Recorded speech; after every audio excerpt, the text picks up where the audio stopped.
Salut à tous, bienvenue sur Geeksme, je suis ravi de vous retrouver pour une nouvelle vidéo de test. Aujourd'hui j'ai décidé de vous parler d'un smartphone qui je pense devrait en intéresser pas mal d'entre vous. Ce smartphone c'est le Samsung Galaxy J3 version 2016. Pour commencer, ce smartphone dispose d'un design soigné que je trouve vraiment réussi. Son contour en plastique couleur gris métal ne fait pas cheap, bien au contraire ça lui apporte un style assez classe. Et dès lors qu'on le prend en main, on constate que l'appareil est relativement bien fini et que celui-ci paraît vraiment solide. En tout cas, sa qualité de finition est tout à fait convenable pour un produit entrée de gamme. Le J3 est équipé d'une coque arrière en plastique amovible qui vous donnera la possibilité de changer très facilement sa batterie. À l'intérieur, on dispose aussi d'un emplacement pour une carte téléphonique micro SIM ainsi qu'un emplacement pour une carte mémoire micro SD. À l'arrière, on retrouve un capteur photo de 8 mégapixels ainsi que son flash LED.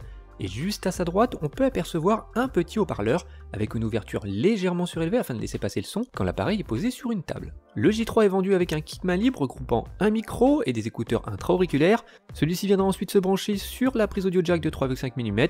Globalement, ces écouteurs sont de bonne qualité et délivrent un son tout à fait correct. En revanche, le câble fin a tendance à facilement s'en mêler. Le J3 est équipé d'un écran de 5 pouces recouvert d'une vitre en verre renforcée traitée anti-rayures de type Dragon Trail. Sur la partie supérieure de l'appareil, on retrouve une caméra de 5 mégapixels et un capteur de proximité. Alors pour info, sachez que ce smartphone ne dispose pas de LED de notification. En revanche, celui-ci bénéficie d'une touche physique Home. Attention, celle-ci n'intègre pas de lecteur d'empreintes digitales et ses touches tactiles dédiées aux applis récemment ouvertes ou encore celles qui permettent de revenir en arrière ne sont pas rétroéclairées.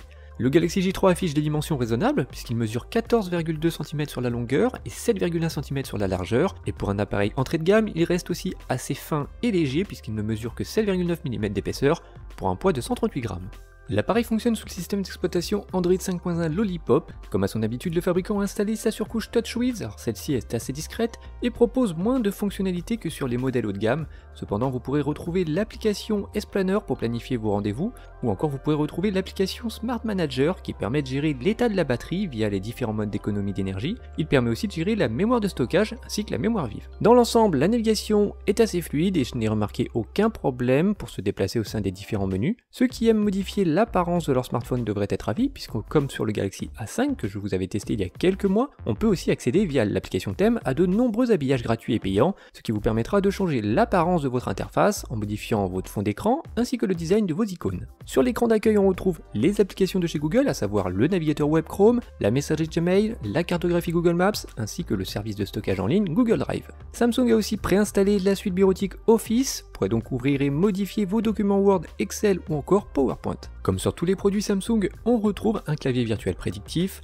qui assure un excellent confort de saisie. Celui-ci est vraiment très réactif, idéal pour taper rapidement ses mails, des SMS ou pour commenter rapidement sur les réseaux sociaux. Au niveau des caractéristiques techniques, le Galaxy J3 affiche un écran HD d'une définition de 1280 x 720 pixels.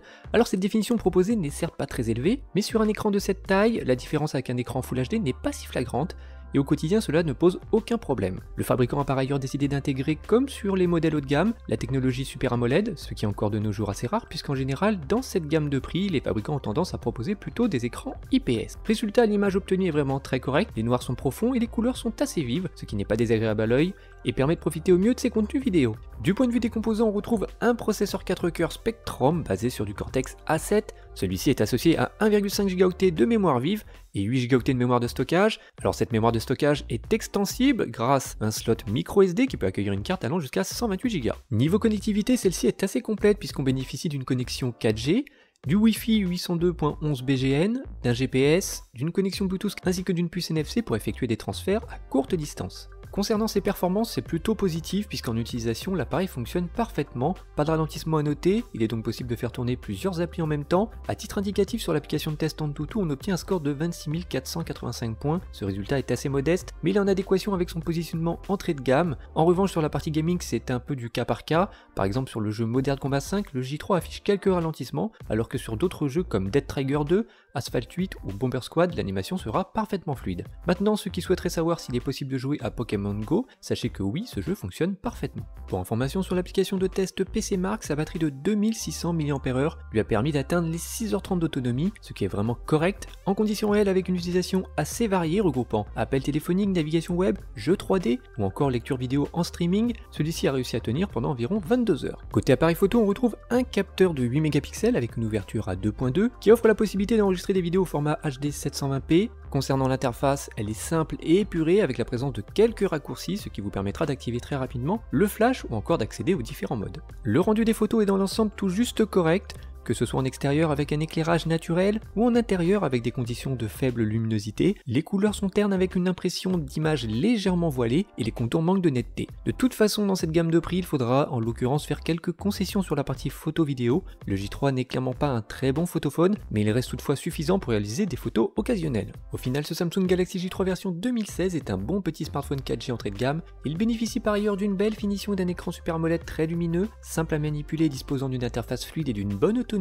Ce produit vous permettra d'effectuer des appels dans de bonnes conditions, naviguer sur internet, regarder des vidéos ou encore simplement consulter ses réseaux sociaux. En revanche, avec ce produit, il ne faudra pas être trop exigeant sur la partie photo et sur les performances avec les jeux 3D, idem sur son espace de stockage assez restreint qui vous obligera à limiter les gros téléchargements et ajouter une carte mémoire micro SD. Disponible sur internet pour un peu moins de 150 €, ce smartphone reste intéressant pour les petits budgets. En revanche, si vous avez la possibilité d'atteindre environ 200 €, vous devriez plutôt vous tourner vers des produits mieux équipés en termes de composants et de taille de stockage, comme par exemple avec le Honor 5C, le Moto J4 Play ou encore le nouveau Zenfone 3 Max. Voilà, j'espère que cette petite présentation vous a plu. Si vous avez aimé cette vidéo, n'hésitez pas à me mettre un petit pouce bleu. Je vous invite aussi à partager ce test sur vos réseaux sociaux et surtout n'hésitez pas à me rejoindre sur la chaîne en vous abonnant. Vous ferez alors partie des premiers informés sur les mises en ligne d'une nouvelle vidéo. Pour ma part, je vous retrouve comme d'habitude très prochainement. Portez-vous bien et à très bientôt sur Geeks Me. Ciao!